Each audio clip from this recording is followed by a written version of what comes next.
Di lereng Gunung Semeru, seorang suami mencoba menukar istrinya dengan kekayaan. Namun yang datang bukan kematian, melainkan sesuatu yang jauh lebih besar. Ia lahir dari rahim yang tidak menghendakinya. Tangis pertamanya bukan kabar bahagia, melainkan gema kesalahan yang ingin segera dilupakan. Ibunya menatap tubuh kecil itu dengan ketakutan yang tak ditutupi. Kulitnya melepuh seperti tanah yang tersambar petir. Nanah yang memerah merembes dari lipatan-lipatan rapuh. Ayahnya memilih berpaling. Di matanya, bayi itu bukan darah daging, melainkan aib yang jatuh ke dalam keluarga mereka. Malam pertama kelahirannya bukan malam doa, tak ada lantunan harapan. Yang ada hanyalah niat yang disembunyikan dalam diam. Air tajin basi disuapkan ke mulut bayinya. Air beras yang asam, keruh, berbau busuk. Mereka berharap cairan itu akan menghentikan nafasnya perlahan. Tangisnya melemah, tubuh kecil itu menggigil, dan dua orang dewasa menunggu dengan sabar kematian yang tak kunjung datang.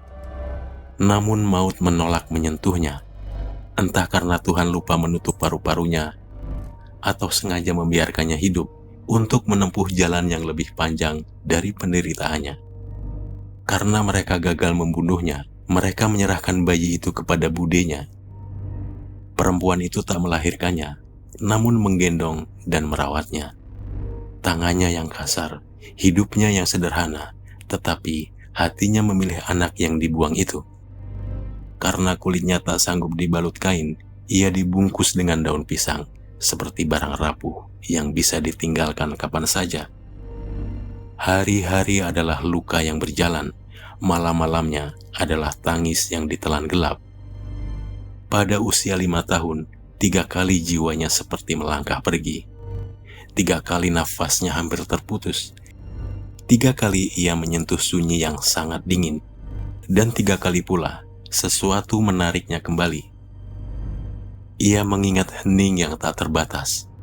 Ia mengingat suara yang selalu memanggilnya pulang. Penyakit itu tinggal di tubuhnya hingga usia 6 tahun. Luka-luka perlahan mengering. Ia belajar berdiri. Ia jatuh. Ia berdiri lagi. Berjalan tertatih, seakan bumi pun ragu menerimanya.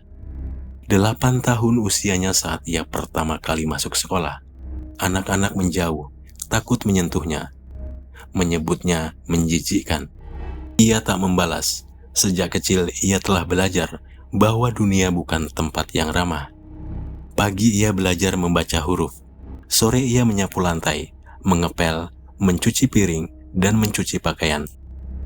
Ia tumbuh tanpa keluhan, seolah penderitaannya adalah bahasa yang telah ia kuasai.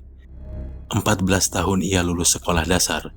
Terlambat menurut dunia, namun baginya itu kemenangan karena ia masih hidup. 16 tahun usianya ketika ia dinikahkan dengan lelaki yang tak pernah ia kenal sebelumnya. Ia berharap pernikahan akan menjadi pintu keselamatan. Ternyata ia hanya berpindah dari satu penjara ke penjara lainnya. 2 anak lahir dari rahimnya, merekalah yang menjadi alasan ia bertahan. Namun rumah tangganya perlahan berubah menjadi neraka. Suaminya tak bekerja, tangannya ringan memukul, lidahnya ringan merendahkan. 16 tahun ia menjadi istri, 16 tahun ia dilukai. Hutang melilit suaminya, keserakahan menutup akal sehatnya. Ia memilih jalan gelap, pesugihan, dan perempuan itu dijadikan tumbal. Percobaan pertama gagal, dukun itu gemetar saat menatapnya. Percobaan kedua gagal, ia berisi bagi dunia yang tak terlihat. Percobaan ketiga dilakukan di lereng Gunung Semeru. Di sana, nyawanya hampir benar-benar direnggut. Di ambang antara hidup dan mati, matanya seperti dibukakan. Ia melihat arwah-arwah yang tak kembali utuh. Ada yang tergantung di dipan, terjepit di pintu, menggantung di tiang rumah. Jiwa-jiwa yang ditukar dengan kekayaan. Saat tubuhnya hendak diserahkan, suara kereta menggema di udara malam. Kereta kencana emas muncul, ditarik oleh 4 kuda putih. Di dalamnya hadir Kanjeng Ratu Kidul, berkebaya hijau bercorak putih, penguasa Laut Selatan, penjaga spiritual para raja Jawa. Kehadirannya memasuki raga perempuan itu, udaranya membeku. Dukun dan suaminya terdiam tanpa suara. Ritual itu hancur, nyawanya tak jadi diambil. Sejak malam itu, hatinya terasa tenang, namun pikirannya dipenuhi pertanyaan. Pada suatu malam, ia mendatangi sebuah petilasan leluhur, tempat sunyi yang hanya berani berbisik. Di sana, dalam penglihatan yang tak dapat dijelaskan, naga emas besar berkilau melingkari di sekeliling tubuhnya, seolah menjaganya. Ia gemetar, ia berdoa dalam hati, "Jika semua ini baik, sadarkanlah suamiku. Jika semua ini buruk, izinkanlah ia pergi." Hening menjawab, lalu suara itu terdengar, bukan dari luar, melainkan dari dalam dirinya sendiri. "Tinggalkan dia." Air matanya jatuh tanpa suara. Ia mengerti. Ia pergi. Ia berpisah. Anak-anaknya tak ikut bersamanya. Hatinya tercabik, namun jiwanya selamat. Ia lalu bekerja di negeri orang.